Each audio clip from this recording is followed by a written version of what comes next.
Operation सिंदूर पर 7 मई 2025 को हुई प्रेस कॉन्फ्रेंस के दौरान भारत ने अपनी प्रतिक्रिया को केंद्रित, संतुलित और गैर उत्तेजक बताया था। यह विशेष रूप से स्पष्ट किया गया था कि पाकिस्तानी सैन्य ठिकानों को निशाना नहीं बनाया गया। साथ ही दोहराया गया कि भारत में किसी भी सैन्य लक्ष्य पर हमले का उचित जवाब दिया जाएगा।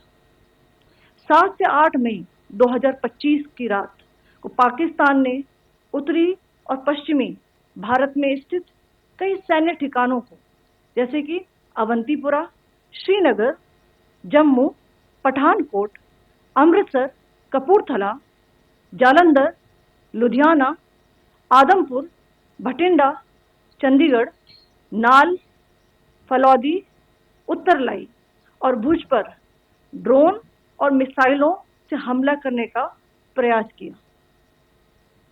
इन हमलों को इंटीग्रेटेड काउंटर यूएस ग्रिड और वायु रक्षा प्रणालियों द्वारा निष्क्रिय कर दिया गया। इन हमलों का मलबा कई स्थानों से बरामद हुआ, जो कि पाकिस्तानी हमलों का प्रमाण है।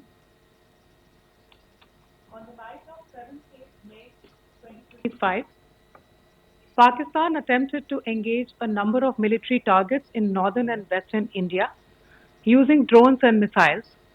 These places included Avantipura, Srinagar, Jammu, Pathankot, Amritsar, Kapurthala, Nal, Jalandhar, Ludhiana, Adampur, Bhatinda, Chandigarh, Falodi, Uttarlai and Bhuj. These were neutralized by the integrated counter unmanned aerial system and other air defense systems. The debris of these attacks is now being recovered from a number of locations that prove the Pakistani attacks.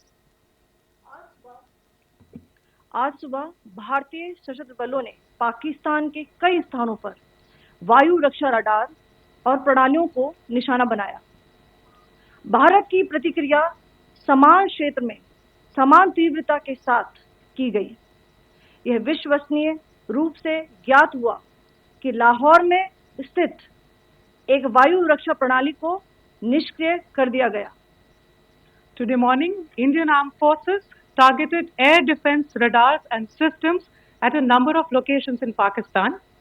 Indian response has been in the same domain with the same intensity as Pakistan.